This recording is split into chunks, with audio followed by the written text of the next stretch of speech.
So if you guys don't know Ethos is a large Valorant content creator who was signed to NRG. Ethos was signed to NRG, I believe, as a content creator, but also was the sixth man for their roster for a while. He was released from NRG alongside a lot of other people that were with NRG. For instance, Jessica got released. They dropped like all of their creators. Oh, Joel's got released. So he posted this video, why I regret joining NRG. And again, I just want to watch this with you guys because I think a lot of the points that he makes are things that I really want to elaborate on, because a lot of people, a lot of creators tend to have a thought process, I just need to join an org and then my life is set. And that is not the case. NRG Ethos here, or rather just Ethos today and every day after. Because if you hadn't heard, as of today, I'm officially released from NRG. And this video is about why I regret joining NRG. I joined NRG in early 2021 as a content creator when I was known mainly for my highlight videos and as one of the first to main Yoru. Since then, NRG has been instrumental in making my dream of playing Valorant for a living a reality. Throughout my 3.5 years at NRG, they have been unwavering in their support for me and my career. Now I know I'm gonna skip through it for like time. Support for me and my career. Now I know many of you criticize NRG for involving me in cringe content such as the TikToks that, don't usually align with my brand, but I never felt forced to do anything. And even if some of the content was cringe, I honestly found it pretty amusing. It's important to note though that those TikTok ideas were not ours, but were directed by the content team at the time. And they were just trying to do their job to fulfill deliverables, and they mainly just followed whatever TikTok trends they saw on their For You page. Anyways, through NRG, I could throw in my 2 cents. I literally work for an esports org as their content person, so I know how it feels like to be on the other side of the coin. And throwing in my 2 cents as somebody who was person who was filming instead of like being the creator, there's a lot of pressure also on the other side too. There's a lot of pressure to hit numbers, and you need to come up with content ideas to then try to hit the numbers. And I'm not saying Ethos is like this. We never were on the same org. I've been in scenarios as the person where you need to come up with content, but you have people to work with, like creators, who are sometimes unwilling to make content. And it can be hard to also try to mesh a whole bunch of different personalities together and come up with content that would work well with people who were signed as individuals. I hope that makes sense. As in, like, NRG signed Joel's, Jessica, Ethos, and there was one other Valorant creator they also let go of, but they had 4 Valorant creators, but they weren't like together creators, They weren't like a package deal. They were like 4 individuals. Oh, Willis. Yes, Willis. They were 4 individuals that sometimes maybe collabed together, but mainly did their individual things that had vastly different personalities. And to take 4 different individuals and then put them together and try to make content with the 4 of them with a ton of different personalities in there can be kind of hard. People sometimes complain, oh, content is stale, whatever. To be honest, it is really hard to come up with like good content to do with a bunch of people. And the reason why I'm saying also like people being unwilling to make content, my experience was actually working mainly with players. I did make content with creators, but not often. I mainly did it with esports players who are often reluctant to make videos. They want to play, they don't want to film. I was able to move to LA and meet many incredible people in the industry and establish a solid presence in the scene. I never imagined myself being a part of another organization because the people at NRG truly became family to me. Now onto the real stuff. One of the biggest regrets I have within NRG is joining their roster last year as the 6th man. Before last season began, I was initially asked to become the original 6th man. I was hesitant and even said no at first because I was still focused on competing in the VCT qualifiers. At the time, I felt closer than ever to my goals as a player and a competitor and didn't want to inhibit that progress. Unfortunately, as has always happened in the past, my team fell short of reaching our goals despite me feeling like I was reaching new peaks as a player, and our VCT season ended there. After locking Brazil last year, the rosters reopened, and I was given another chance to become the 6th man. Since the qualifiers were now over, my main reason for saying no had diminished. Knowing this opportunity wouldn't come again, I eagerly accepted. I was happy to work with Chet as he was already my friend and saw it as a new chance to learn from some of the best in the game. Hey guys. I'm NRG Ethos, and I am NRG's newest Valorant 6th man. Franchise player, by the way. Deserved. Being well known in the scene, can you refresh people on your experience as a competitor? Shit. I have like $4 in earnings. I'm always losing top 32. If I don't get grouped, it's a good day. It's a good day if I don't get grouped. Is the 6th man like a reserve teammate? Yes, the 6th man is the sub. My peak team ranking was 47. In just West Coast? I'm just kidding. I've been competing on and off for the last 2 years since the game came out. I did take a little bit of a break to focus full-time streaming, but competing's always been a passion of mine. I've played with quite a few people in the past, and I've seen how they mold themselves into top players, and I've always kind of thought that I could do something like that too. After becoming the sixth man, I immediately clicked with the members on the team. They accepted me into the system despite me being a substitute player with no prior tier 1 experience. I am truly grateful to each and every person on the team for being so open. I quickly spent the first few practices on orientation and calibrating where my place was on the team, trying to figure out different ways I can contribute from outside the server and how I could best spend my time to increase our chances. I felt like if I could increase our chances by even 1%. So basically he spends like this part of the video just talking about how he's working with the team, how he gets better, and he feels like the team was really supportive in him improving as a player.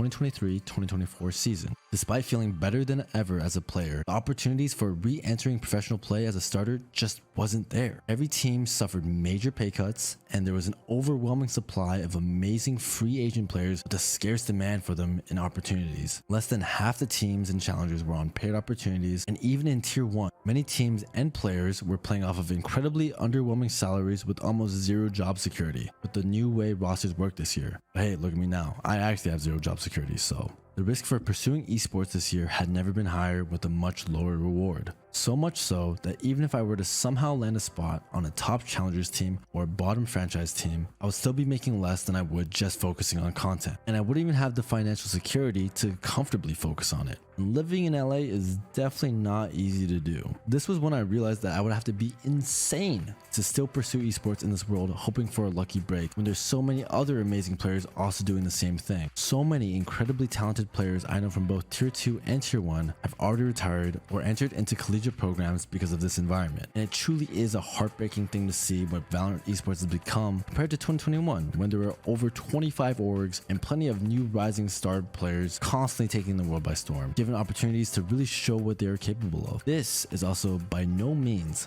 Riot's fault. Franchising is no doubt tough on those aspiring to climb the ladder, but I understand why it was their best option to at least cement the longevity of Valorant esports at the very top by using this to build storylines and proper fan bases. Franchising is made for long-term success of the teams at the top, not for short-term potency of the teams that haven't made it there yet. So despite my love for competing and organized Valorant, I had to make the very difficult decision to let go of competing, retiring from even wanting to try to make things happen. I always dreamed about standing on stage and playing with and against some of the best the world has to offer, but it's just not feasible anymore in my position. I don't blame Riot, NRG, or the team at all for this outcome, and I know that this is just the way the world is, with the overall current state of esports going on the decline, not just in Valorant. As lockdown eased up and people started to go out again, video games and the esports entertainment space as a whole has begun to slow down, and these are just some of the byproducts of that. Had I been given the foresight to predict all of this happening this year, I would have most definitely not spent all that time focusing on the team. I really neglected my responsibilities and my role as a content creator. But I just want to say, throwing in my 2 cents again, right?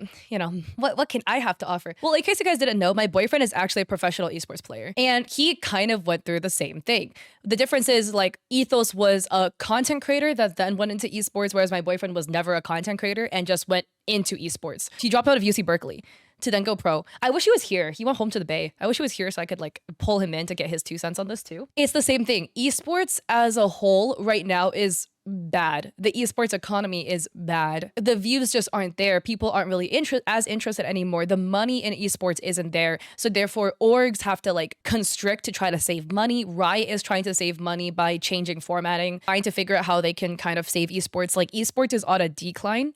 And as a result, when orgs constrict and teams constrict, then the problem is players as a result who in the past would have had an opportunity don't get one now. If you guys don't know, League of Legends used to have 10 teams and they constricted to 8. They cut 2 teams out of the league. And Ethos was saying how in COVID there was like 25 Valorant teams. I don't know how many there are now, but they dropped a lot. The leagues are constricting. And there's less teams in the leagues, both Valorant and League, than there were in the past. It really sucks because, right, like with my boyfriend, there were 10 teams and now they cut to 8. League of Legends runs on teams of 5 as well. So now there are 10 people that would have had a job in the past that don't have a job now. And then Riot also cut this developmental league, NACL. Like NACL still exists, but they cut the mandatory thing for it. So there were another 10 teams for tier 2 that players could have gone to, franchise teams that now don't exist in league. And so as a result, a lot of players, which is really sad to see in the league space, are retiring. Players that are really talented that in the past, in the peak of esports, would have had a shot, would have been able to play for a tier 1 org, but because the league is constricting as a whole, they're no longer offered a spot. There's very little spots available. And obviously the more veteran players are just gonna get the spots. Right? There's way less room for new and developmental people to be able to kind of make their way up to the top and get a chance, because teams don't really want to do that anymore. They're not really going to change their rosters.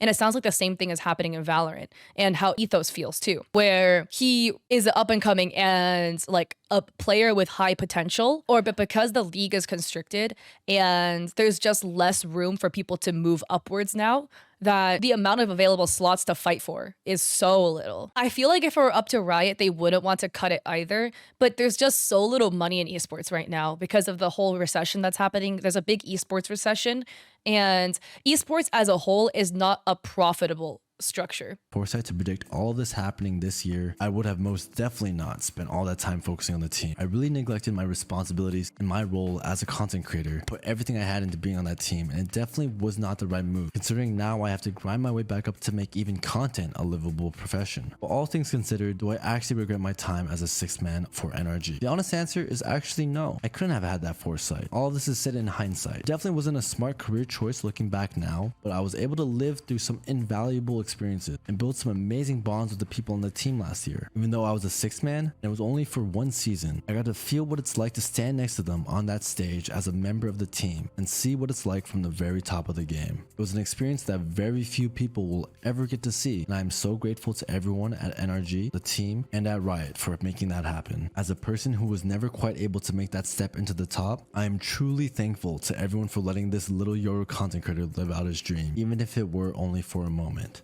So fast forward to now, the market has continued to decline, with majority of orgs releasing most of their streamers and opting for just signing mainly co-streamers to watch part of their games. 2 days ago, management gave me a call to let me know that I was being released from my contract. The decision was definitely unexpected, but I can't say I was necessarily surprised either. It honestly just didn't make sense keeping us on, since the TikToks we were doing every week were definitely not high quality and most definitely not making good returns on their investment. I was personally still being paid well above market rate as a creator, and I wasn't stuck wondering, trying to figure out why they came to this conclusion. Also, it's probably most definitely because of FNS and SOM, but that's another story. Fuck those guys. So to NRG and everyone behind the decision to let me go, I just want to say that I understand. The content we were doing wasn't doing well. Honestly, for a while, I started to lose my passion for filming those cringe content pieces, and I don't think anyone's to blame for that. The scene is tough right now for budget, and content is stale within Valorant and gaming as a whole, so it's difficult being able to churn out exciting pieces that make a good return on the investment. My numbers are personally at an all-time low, as are most streamers still in the scene, so it completely makes sense to me from a business standpoint why us being signed was no longer logical. A lot of my friends and fans may be upset about this decision, maybe even more so than I am, considering I felt like I had done a lot for NRG over the course of the last 3.5 years, and for it to end so abruptly is a little sad, but NRG has also done a lot for me,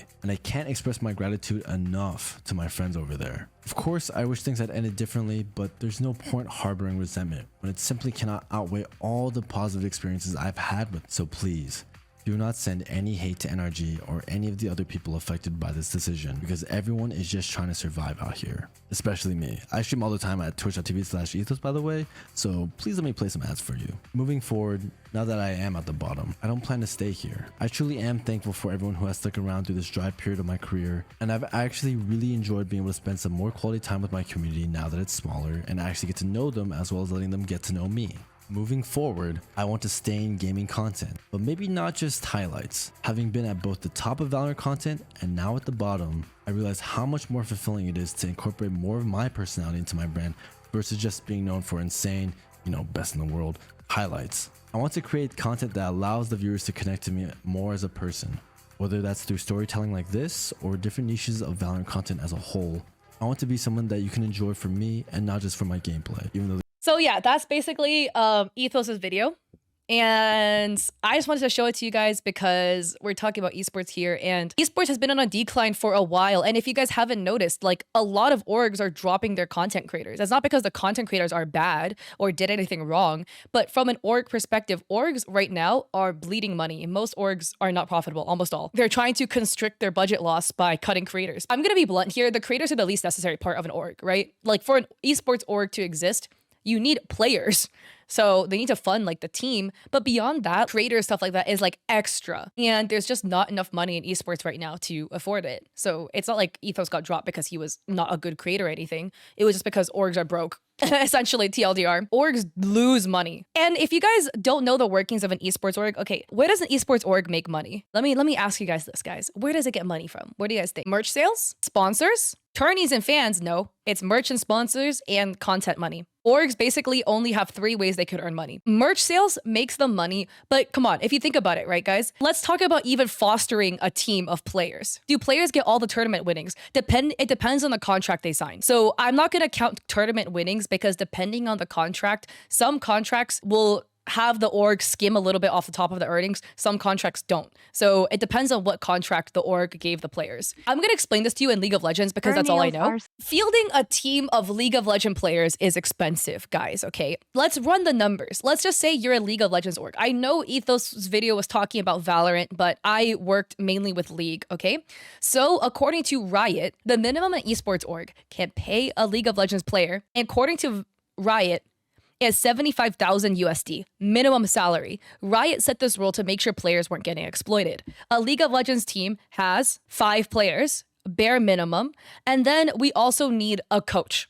So I'm just gonna throw out, this is yearly salary, correct? For coaches, the pricing can vary. There's no like rule for how much they can pay coaches, so they could pay them like bottleneck prices if they wanted to. So let's just say an org is being cheap and only paid a coach $50,000. Now we have $425,000 to field a team for 1 year, just salary. We are not counting anything else. We're not counting housing the players, feeding the players. We're not counting transportation for the players. And then you probably need a team manager. Let's just say you pay a team manager dirt cheap salary, $50,000 a year. This is all LA based, right? By the way, all these teams are based in LA. So this is dirt cheap for LA. So with the team manager, $475,000 for one team with the bare minimum employees. 5 players, 1 coach, 1 team manager. And we are not counting, again, like I said, anything else. We are not counting food, housing, because all these players, by the way, need to be housed. They need to live somewhere. Where do you think the org is getting this money? Merch sales, an esports org is not going to make $475,000 in merch sales. Content, we can look at the content. Let's look. So if we look at NRG Valorant's YouTube channel, let's see, their estimated monthly earnings is anywhere between $267 to $4,000 per month. Like, we can't know for sure how much they're earning off these videos, but given the amount of views these videos have, I'm going to assume they're hitting the upward threshold. So let's just assume they're making $51,000 off their YouTube in a year. So guys, we have $475,000 for our team minus $51,000. So where are we gonna get the cut for the $424,000 that we still have left? Where are we gonna get the money for this? Because their YouTube channel barely put a dent in that. By the way, we're not even talking content. Because to film those videos, they need a content team. They need to hire a thumbnail creator. They need to hire, even contract work is expensive. You need to hire sponsors and merch. I'm gonna tell you right now, they're not making that much money from merch. So we ran the numbers. Okay, if we count their YouTube channel at the highest revenue possible, this is still how much money they have to pay for a bare minimum team. $424,000 left for the team. Merch. So if you think about merch, I ran a boba clothing business. So typically with one hoodie you sell, depending on how much they charge, you can skim a profit off of a hoodie for like $20. And for a t-shirt, depending on how big the profit margin is, you can maybe skim like a $10 profit margin off of it for a t-shirt. This is, again, if we're being kind of on the generous side, okay? If it's $60 for a hoodie, production for a hoodie is around like 20, 30 USD, depending on the quality of the hoodie. And then shipping as well. So shipping is going to be like $10. So that brings the hoodie cost to $40. So if they price the hoodie at about $60, they're netting a profit off each hoodie sale about $20. So if their net profit off of a hoodie is $20, yeah, unless you're 100 Thieves and you charge like $200 for a hoodie, okay, then your profit is like $130 or something. But they would need to sell 21,000 hoodies to make the money back from merch. For the bare minimum, by the way, this is the bare minimum price to run an esports org. I only calculated the price for 5 players, 1 coach, and 1 team manager. I did not even calculate a CEO salary, content team salary, etc., this, that, and the third. So that's not really happening. And sponsors, yeah, the sponsors for esports orgs don't pay that much because they know esports orgs aren't profitable. So this guy's Toast lost over $1 million on his org. Yeah, esports orgs are expensive. And I think this goes back into the whole thing as to why the esports industry as a whole is taking a big hit, because esports orgs are expensive and they're not profitable. It's both. From a player's perspective, right? Ethos was a player. My boyfriend is a professional League of Legends player. Players had big hopes and dreams for esports. They hope to play on the big stage. They hope to make it really, really far. And they were hoping and dreaming from a young age. So during COVID, during the boom of esports, where there were so many teams, so many opportunities, they saw that and they were hoping one day it would be them. And they kept grinding and they kept trying. And then the esports scene started going on a decline, and there's less and less opportunities. And all of these players that had hopes and dreams, they've been hoping for years. They saw the org, they saw the space as it is go on an upward trajectory, but they were too young to enter as it is. So they had 2 more years of like practice to build up to it, to like gel to the point where they could qualify to be good enough. And by the time they're good enough, now